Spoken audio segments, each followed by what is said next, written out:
The movie is as good as it gets, and hopefully this review is as good as it gets. So let's try this once again. Alright, this movie, as good as it gets, stars Jack Nicholson, stars Helen Hunt, stars Skeet Ulrich, Cuba Gooding Jr. Who else am I forgetting? Who else is in this movie?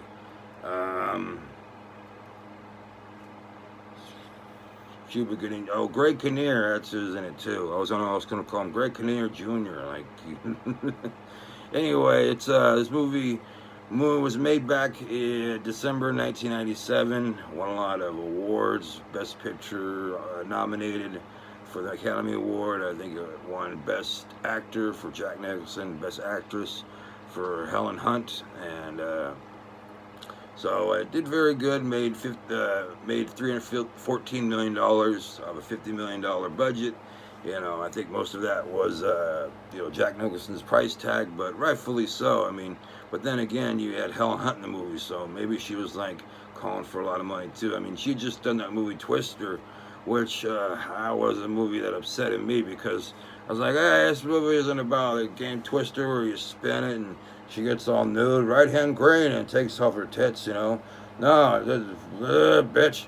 Anyway, this movie, as good as it gets, it's about this writer named Melvin Udall who's living in New York City, and he's got these, OCD quirks and shit. Like when he washes his hands, he has to do with scalding hot water, you know, and when he walks outside, he can't step on a crack or touch people, you know.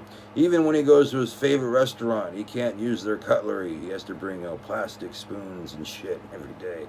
And he has to have the same waitress, you know, Carol or whatever, who's played by Helen Hunt. But we'll get into her character later.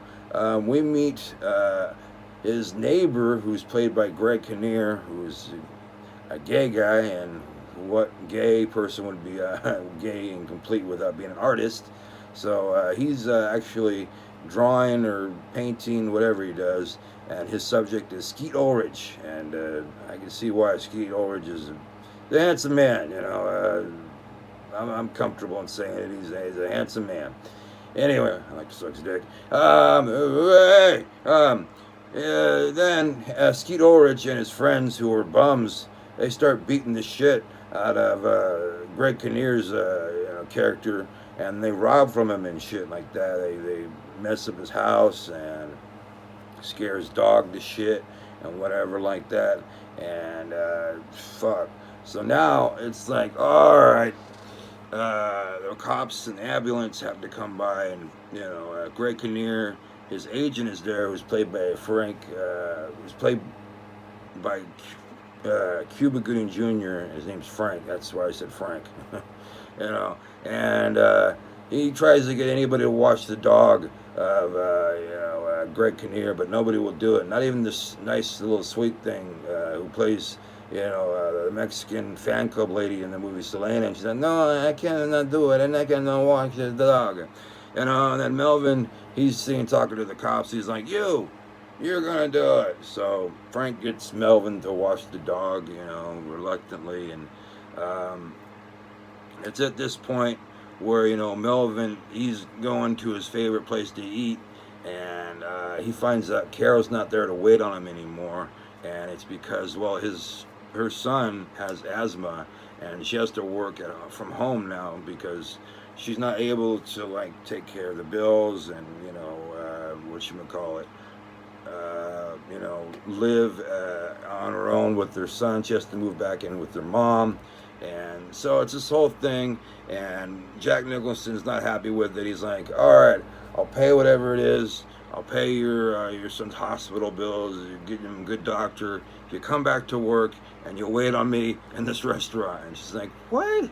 She's happy, and yes, she writes him a note and all that, but it's still weird, and she's all, no way does that mean that we're going to have sex with each other. And he's like, oh, well, you took it to that kind of state, I didn't, so whatever. Anyway, it's at this point when Frank tells him, Simon isn't doing so well, and that he's going to need some more money, he's going to need some more help. and getting some more money. And he's like, well, aren't you doing that? You're his agent. And he's like, well, I can, but he did get some money from his, relatives in the beginning, from his mom and his dad. And he's like, well, why can't he just do that again? He's all like, well, I was hoping you could do that. You can go, drive him down there to Baltimore, hopefully he can ask his parents out and they can give him some more money. And Melvin doesn't want to, even though he's offering him, this 900 sob. He thinks, that Greg Kinnear's going to come and hit on him and, make him a fag and shit. But when Carol hears of the idea and says, oh, you should go, it sounds like a great time. And Jack Nicholson's like, oh, you could come with us, and he thinks, oh, now you'll be like the chauffeur, so he won't, fuck me and shit. She's like, oh yeah, sure. Unbeknownst to her that, that's what the plan is and whatever. So they drive over to the Baltimore and they're having this great talks and shit, and Greg Kinnear's talking about how his parents, became estranged from him because, they found he was a homophobe and shit, and he was drawing a picture of his mom naked, and his dad was like, what the fuck you doing? Here's some money. I never want to see you again, right? And Jack Nicholson's all like, what, you think that's a bad story? I was fucking hit on the ruler, and beat in the face for playing wrong notes to the piano. That's a story. And, then he was talking about some people have, stories of potato salad and picnics, and, well, us, we just don't. So anyway, they get to Baltimore, and when they do, they split rooms up and whatnot, and it's at this time that Helen Hunt says, why don't you take me out to dinner later on, and so Jack Nicholson agrees to do so, and she looks beautiful, just stunning, and he's like, whoa, taken back and shit, and he says a compliment, and he says, like, you make me want to be a better man, and she's like, oh, all swooning, she's swooning, and she's all wet and on the clit, even though she said she'd never sleep with him, and then he puts his foot in his mouth by saying, like, oh yeah, the only reason I brought you on this trip was so, we could, make sure that, Simon's a fag, and he can sleep with you, and maybe that'll make his homosexuality, that'll make him straight. When she hears of this, she like freaking just runs away and goes to Simon's room for comfort, right? And Simon's like, oh, I'm seeing this in this whole new light and shit, right? And he's like, I have to paint you and shit. And she's like basically nude and shit.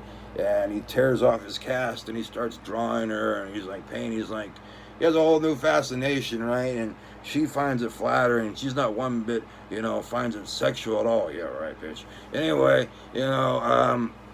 so it's at this time that now Greg Kinnear doesn't need his parents' help. He goes back to his mom and says, hey, I wanted to say hi. I don't need your help. I'm going to be fine, even though I look like shit, and he ends up having a good connection with his parents, actually. They go back to New York City, and even though there's some bad airness between Helen Hunt and Jack Nicholson's character, they drop each other off, and, it looks like they're never going to talk to each other again. But then, through the grapevine, it's heard that, Jack Nicholson's character, Melvin, ends up having Simon live with him because his apartment's still a mess and whatnot, and so she feels bad, and she like calls him and is like, we should talk. And they're talking, and and she's like, why can't you just be normal and shit? Why can't I have a normal boyfriend? And the mom over here is just like, honey, there is no such thing as normal boyfriends. And so it's real late at night, and he's all like, well, how about we just go out and go get something to eat, like a donut right now. It's like 4 o'clock in the morning. Let's go get something to eat. So they do that, and they go out, and she starts noticing he's walking on the cracks. He's walking on the pavement, not walking on the cracks. And then she's like, "This will never work with you and me," and you know how he's weird obscenities and all that. And then he notices while he's walking, he's no longer walking within the squares. He's walking on the cracks. He opens the door for her, and they go eat and have some pastries. It's a lovely movie, and it's got tits in it. And by the way, my uncle and me bonded over it in it. My uncle loves Helen Hunt, and and I was like, oh yeah, she's hot, I'd fuck her and shit. But really, I was at the time when I was like alien to Jack Nicholson. Not like I wanted to fuck him. I thought he was a great actor. But we watched that movie together in the theater, and we bonded, and we both jerked off. And when that part in the movie came when she was like showing her tits and like being painted by Greg Kinnear and shit, and we were just beating off, and we both noticed it and high five. Yeah, what a bonding moment that was. I don't know who my uncle is today, but every year I see him when I watch As Good as It Gets, and I give that movie an A because it has tits in it and Helen Hunt's, and hey, they're damn good. I'll see you next week.